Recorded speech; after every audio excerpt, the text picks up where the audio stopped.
បាទជ្រាបសួរនិងសួស្តីអ្នកទាំងអស់គ្នានៅក្នុងវីដេអូមុនអ្នកទាំងអស់គ្នាបានសិក្សារួចមកហើយអំពីរបៀបនៅក្នុងការប្រើប្រាស់ Scansy នៅក្នុងវីដេអូនេះគឺខ្ញុំនឹងបង្ហាញអ្នកទាំងអស់គ្នាអំពីរបៀបនៅក្នុងការប្រើប្រាស់តាក់ទិនជាមួយទៅនឹង Invoice ម្ដងដើម្បីមានភាពងាយស្រួលតោះចូលទៅទាំងអស់គ្នាចូលទៅ Google តមកទៀតអ្នកគ្នា search ពីថាបាទ code server ហើយអ្នកគ្នា // មួយអ្នកគ្នាដាក់ថាបាទ my app តោះណាតមកទៀតអ្នកគ្នាចុចចាប់ដើមទៅលើ Scansy ចឹងអ្នកគ្នាមើលមក Scansy សំទោសInvoice Invoice គឺជាប្រព័ន្ធគ្រប់គ្រងកាយប័ត្របែបទំនើបជួយឲ្យអ្នកទាំងអស់គ្នាធ្វើវាដោយស្វ័យប្រវត្តិបាទកម្មលើការទូទាត់ហើយនឹងការតាមដានចំណាយច្បាស់លាស់វាមានការកណនាបូកនៅក្នុងនោះតែម្ដងចាឥឡូវខ្ញុំចាប់ដើមចូលទៅតែម្ដងអ្នកទាំងអស់គ្នាអាចបាទចូលទៅតេតិនជាមួយទៅនឹង domain ខាងលើនេះមកតែម្ដងបាទជាមួយទៅនឹងបាទ codeserver.shop /invoice អញ្ចឹងនៅក្នុងចំណុចទី1បាទណានៅក្នុងចំណុចទី1អ្នកនាងអាចកំណត់ថ្ងៃពេលវេលាចេញតែអ្វីដែលជាក់ស្ដែងអ្នកនាងអាចជ្រើសរើសតេតិនជាមួយនឹងភាសាខ្មែរតោះណាបាទអញ្ចឹងមាននៅក្នុងនោះទាំងអស់បាទអ្នកនាងអាច save វាជា file JPEG ក៏បានជា PDF ក៏បានទៀតហើយអ្នកនាងអាចយកវាជាលុយរៀលក៏បានជាលុយដុល្លារក៏បានទៀតចាឥឡូវខ្ញុំគិតថាខ្ញុំបង្ហាញជាលុយរៀលហ្មងទៅខ្ញុំយកជាភាសាខ្មែរខ្ញុំយកលុយជាលុយរៀលហើយខ្ញុំដាក់ឈ្មោះតោះណាបាទ recipient name ថាតើជានរណាឧទាហរណ៍ខ្ញុំដាក់ថាបាទអូខេខ្ញុំដាក់ថានេះហ្មងទៅហេ code server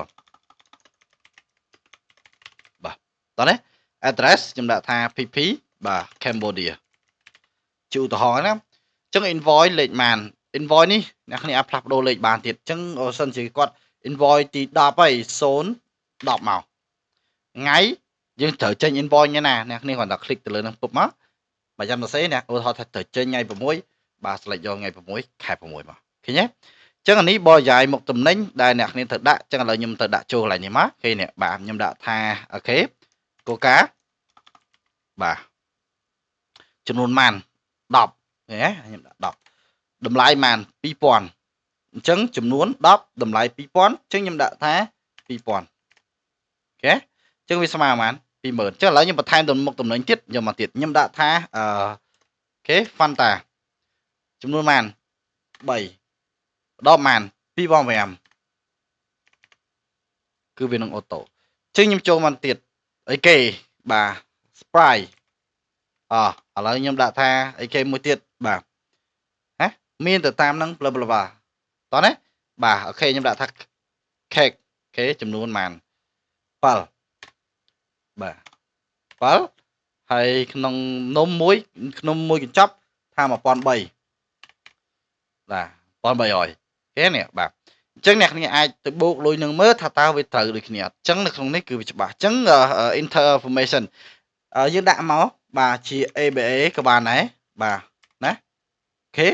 001បាទណា6ខេ643 133តោះណាបាទ ABA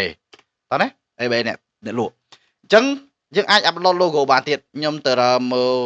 logo យកមក upload មកបាទជា logo ហាងរបស់អ្នកទាំងអស់គ្នាឧទាហរណ៍ code grapher ទេបាទណាអូខេអ្នកគ្នាឃើញហើយចឹងខ្ញុំអាចចុច PDF មកអូខេខ្ញុំ save វាមកទៅទុកណាក៏បានដែរឥឡូវទុកលើ desktop សិនខ្ញុំអាចទៅលុបវិញចឹងយកទៅមើលអូខេនេះបាទណាខាងលើនេះជា application របស់ខ្ញុំទេវាបង្ហាញអញ្ចឹងចឹងអានឹងយើងអាចលុបបានចឹងនេះបាទឃើញទេ detail មកតែម្ដងចំនួនតម្លៃលុយអីផ្សេងគឺមាននៅក្នុងនោះចឹងអ្នកគ្នាអាច save វាជា JPEG ក៏បានដែរបាទខ្ញុំយកវាជា JPEG ខ្ញុំចូលមកកន្លែងបាទកន្លែងនេះមកពុបមកអ្នកគ្នាមកបាទបានដូចគ្នាអូខេបានដូចគ្នាជា JPEG ច្បាស់ល្អទៀតតោះណាបាទច្បាស់ល្អទៀតអញ្ចឹងទៅធ្វើម៉េចឥឡូវខ្ញុំត្រូវការ clear វិញបាច់យល់ព្រមបាទ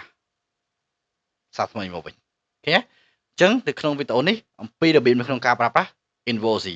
ងាយស្រួលណាងាយស្រួលបាទមូលហេតុដែលខ្ញុំដាក់ custom ឡើងនេះបាទអ្នកគ្នាត្រូវការផ្លាស់ប្ដូរព័ត៌មាន ABA ឬមួយក៏ note អីបន្ថែមបាទរហូតបាយហើយអត់អាច transfer វិញអីផ្សេងៗអ្នកគ្នាអាចដាក់នៅក្នុងបានតោះណាអរគុណសម្រាប់ក្នុងការទស្សនាវីដេអូ